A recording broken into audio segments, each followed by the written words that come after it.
Hey guys, welcome back here to today's edition of Advanced Bass Fishing, and appreciate you guys tuning in for today's video. And guys, today I want to talk about some of the most unproductive places that you can fish on a lake. When you're dealing with any type of a larger body of water, like any type of lake over 1,000 acres, there's a tremendous amount of dead water in there. And what I want to do in today's video is sort of like help you identify what dead water is, very quick, so you can just not waste your time on it.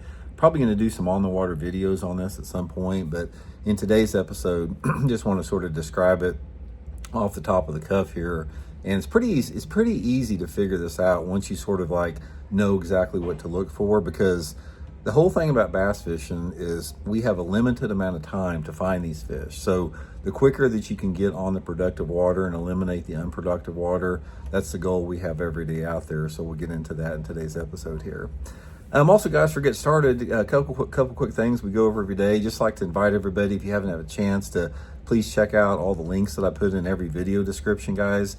If you like the content on advanced bass fishing here and you want to help the channel out, the best thing you can do is just like go in and use and bookmark that tackle warehouse link of mine for your tackle purchases. And also, join as a member, Patreon member. It's a good way to support the channel, and much appreciated for everybody that's done that. Okay, one of the things that every angler has to do when they get started, if you're fishing traditional techniques, I'm not talking about live scoping for bass, you have to figure out where bass live at, and their moods and their seasonal patterns that they have, and how they utilize different type of water, and sort of the things that they require, as a bass. And when you're talking about bass, here's some things, just generalities you have to remember that's really good to keep at the top of your mind. Number one is bass are where you find them at, and they can live anywhere at any time, depending upon the time of year and the conditions. But most of the time, if an area does not have the right criteria for a fish, anytime that you catch a bass in any type of other type of area, they're usually just moving through that area. So the best areas that you want to fish are the areas that have somewhat proximity to deeper water. It doesn't have to be immediate. You got to have some type of cover. Now that cover can take whatever form that your lake has. It could be rock cover, it could be a drop off, it could be a grass bed, lily pads, docks, whatever. Every lake has that. And on top of that, you have to realize that there are a segment of the bass out there that do not use any cover at all, and they use open water as cover, and they suspend out in open water, and they're very comfortable with that. That's like a different breed of fish. You got two different types of fish in the lake. You got the offshore roamers. Now, depending upon the type of lake you have, there could be more or less. If you have a dirty off-colored lake, there's not as many offshore roamers. But if you have a very clear water lake, there's a lot of offshore roamers that just follow shad in the middle of the lake, and those are the ones that get caught live scoping. But for practicality's sakes, I want to talk today about how to eliminate unproductive water in traditional type of areas.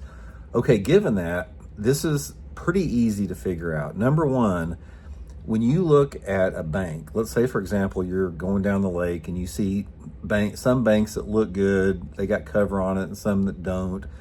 That is one clue. It's like that's an obvious thing. So if you have a bank that you go down there and there's not much cover on it, say it's a flatter, gravelly type bank, and there's no docks, there's no lay down trees, there's nothing on it, and then you look across the lake and there's a little steeper bank with some lay down trees on it and that type of thing, the logical mind or the rational mind says, okay, this area right here that does not have much cover on it, it's probably not going to be that good of an area. Now, there is some truth to that, but the main truth with that will allow you to eliminate unproductive waters is you have to know what's under the water close to that nothing looking bare bank.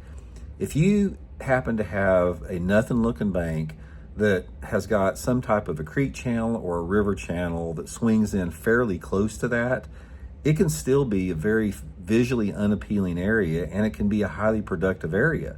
Because a lot of times, if you have close water access to deep water, those fish will move up and down that bank, even if it doesn't have a lot of the preferred cover of a fish. So you can't ever look at it and visually determine that, because there could also be some underwater stuff like in points or drops you can't see. I'll give you a prime example. Some of the best areas on Kentucky Lake are these nothing looking gravelly type flat banks that look terrible, but off the bank a little bit, there may be some underwater little washouts or little gravel bars that are underwater that drop off, and those fish will tend to relate to those banks, at different, depths depending upon the time of the year.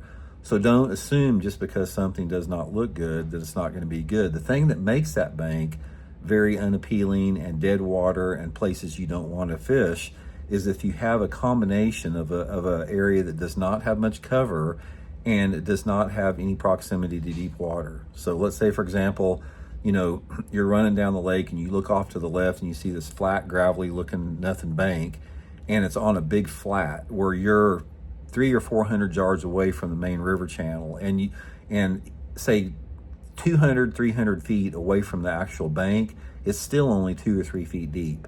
Areas like that are pretty much dead water. You're not going to catch many bass on places like that because there's nothing there for a bass to hang around visually, and there's no access to deep water. But so a bass feels extremely insecure. Let's imagine if you're a bass and you have to swim 200 or 300 yards down this shallow flat that's only 2 or 3 feet deep, only to get to a bank that there's nothing there. There's no log for you to hang out. There's no rocks. There's no grass or anything. Therefore, that's going to be some pretty dead water. That's one of the things you really have to look at in that particular situation. Now, there's different levels to that. That's one extremity, but the main thing about that is when you see an area that does not look good, do not presume that it's not good until you go over there and graph around and see the proximity to deeper water. Now, this can also take place on a good-looking bank. I'll give you another example here, what I'm talking about. One of the best-looking rocky banks on Grand Lake, Oklahoma. I fished Grand Lake. I used to fish it constantly. And one of the best-looking banks on the lake that I have ever seen, it's about a 200-yard section of steep rocky bank. And it's got big boulders coming down into the water. It looks awesome. There's lay-down trees on it. But for whatever reason, the way that this rock bank is positioned, there's no deep water close by. You're literally 100 yards away from deeper water. You can be 30, 40, 50 foot off that nice rocky bank, and it's only 3 or 4 feet deep.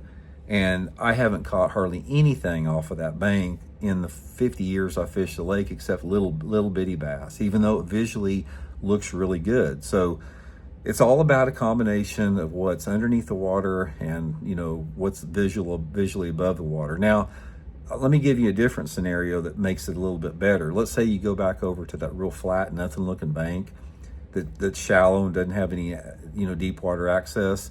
Let's presume for a second that there's a bank like that and there's 20 lay-down trees in the water. And the lay-down trees, the bank's shallow, so the deepest part of the lay-down tree is only in 2 or 3 feet of water.